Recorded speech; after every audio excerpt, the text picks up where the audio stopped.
भगवान शिव क्या हैं? शिव पूजन से क्या मिलता है?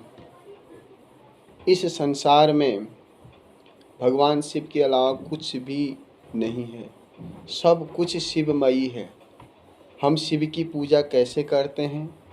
किस प्रकार से शिव पूजन कर सकते हैं? शिव क्या है? आदि शिव हैं और मध्य भी शिव हैं और अंत भी शिव हैं।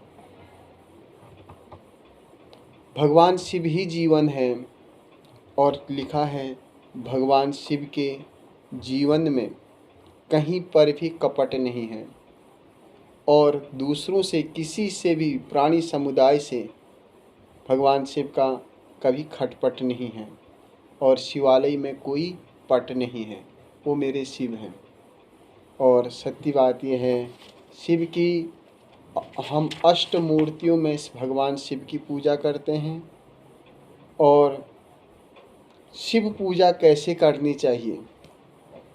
तरह तरह की लोगों की भ्रांतियाँ हैं। शिव को ऐसे पूजें, शिव में ये है, शिव पूजन करने से ये होता है।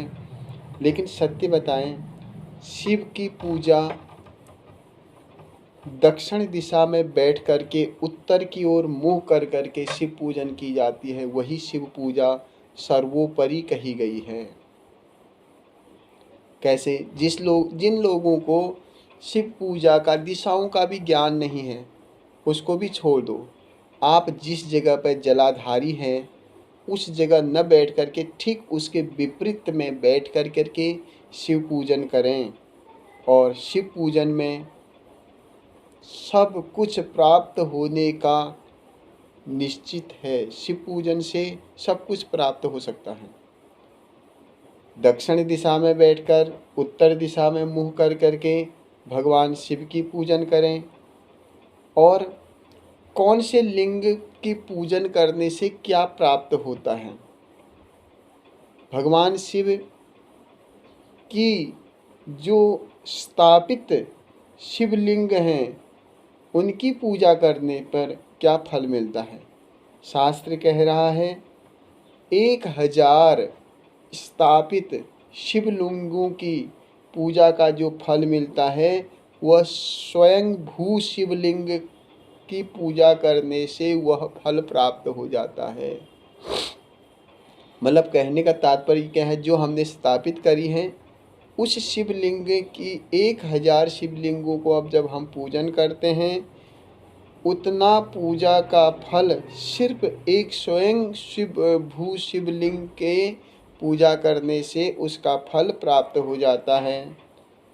जब 1000 स्वयं भू शिवलिंग की पूजा करने का जो शिव का जो फल मिलता है वो सिर्फ एक उपलिंग जो होता है उस उपलिंग की पूजन करने से फल मिलता है। और उसके अलावा कह रखा है 1000 उपलिंगों की भी जो फल मिलता है, शिवलिंग का फल मिलता है। 1000 जब हम उपलिंगों की शिव पूजन करते हैं उस उपलिंगों का फल सिर्फ और सिर्फ एक ज्योतिर्मय लिंग की पूजा करने से ही नहीं, उसके सिर्फ दर्शन मात्र करने से वो फल मिलता है।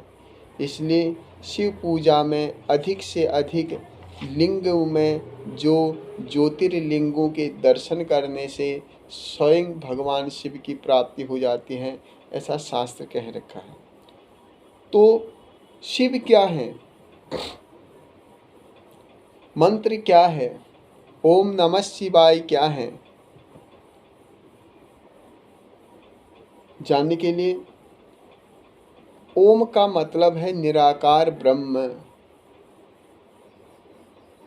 और नमः का अर्थ है नमन करना, नमस्कार करना, प्रणाम करना। और शिवाय का अर्थ है पूरे ब्रह्मांड का कल्याण। इसलिए ओम नमः शिवाय मंत्रों का मंत्र है। 5 करोड़ महामंत्रों में से ओम नमः शिवाय मंत्र को महामंत्र की संज्ञा में कहा गया है।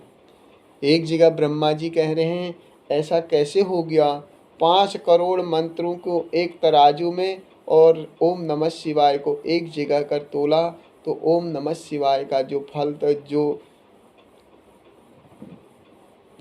तीव्रगामी जो वेग था, जो उसकी शक्ति थी, वो इतनी ज़्यादा बढ़ गई कि 5 करोड़ मंत्र उनके सामने स्थूल साबित हो गए हैं। इसलिए शिव का एक ही मंत्र से पूरे ब्रह्मांड के सभी देवी देवता उसमें प्राप्त होते हैं।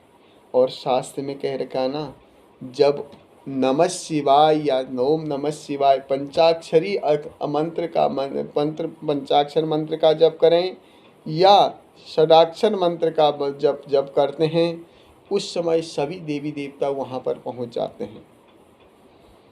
जब चंद्रमा को क्षय रोग हो गया था, पिता ब्रह्मा ने कहा कि इस क्षय रोग से मुक्ति के लिए आप 6 महीने में 10 करोड़ महामृत्युंजय का जप करें। और चंद्रमा, पीड़ित चंद्रमा, कुष्ठ से पीड़ित चंद्रमा कह रहे हैं कि कैसे ब्रह्मा जी यह 10 करोड़ जप करेंगे, हमारे बस में नहीं है। इसलिए उस समय सभी ऋषि मुनियों ने कहा कि हे चंद्रमा, आपने हमारे लिए बहुत कुछ कर रखा है, जगत के कल्याण के लिए आपने औषधियों को धारण कर रखा है। आज आप अगर अस्वस्थ हैं तो सारी औषधियाँ अस्वस्थ हैं। इसलिए आज हम सभी ऋषिगण आपके लिए जप करेंगे और तप करेंगे। और उन्होंने जो आज गुजरात में सोमनाथ, भगवान शिव वहाँ पर आए, सोम मतलब चंद्रमा, उसके नाथ ईश्वर सोमनाथ, भगवान शिव जो गुजरात के क्षेत्र में प्रवाह क्षेत्र में इन ऋषि मुनियों ने 6 महीने में 10 करोड़ शिव महामृत्युंजय का जप करा। और वहाँ पर सिर्फ महामृत्युंजय के जप का प्रभाव से सारे देवी देवता प्रकट हो गए। इसलिए भगवान शिव आशुतोष हैं और स्वयं वह भोलों के ईश्वर हैं। लोग बात कहते हैं कि भगवान शिव ना भोले हैं, नहीं नहीं, यह गलत है। वह भोले भालों के ईश्वर हैं, जिसके एक भ्रूकुटी हिल जाने के मात्र से पूरा ब्रह्मांड तलीन हो जा सकता है, पूरा ब्रह्मांड क्षय हो सकता है, और जिसके एक बार देखने से करोड़ों ब्रह्मांड की उत्पत्ति हो जाती है, वो शिव हैं। आप भगवान शिव की पूजा करें, नमः शिवाय से जप करें, षडाक्षर मंत्र से, पंचाक्षर मंत्र से, या फिर शिव शिव नाम जप करें। भगवान शिव उसी में प्रकट हो सकते हैं। और सबके अब भगवान शिव कब प्रसन्न हो जाते हैं? जब इंसान भोला भाला हो जाता है। भोले भालों के लोगों के लिए भगवान शिव ही उनके आराध्य होते हैं। भोले लोगों के, शांत लोगों के, जो कपट जन रहित हैं, उनके ईश्वर, इसलिए वह भोलेनाथ हैं। अब भोलेनाथ के बारे में इसलिए लोग बात कहते हैं ना, वो तो भोलों का ईश्वर, वो तो भोले हैं। नहीं भाई, वो भोले भाले लोगों का ईश्वर है। इसलिए आप भोलेनाथ की पूजा करें और इसमें आपको ज़रूर सफलता मिलेगी। बोलो शंकर भगवान की जय।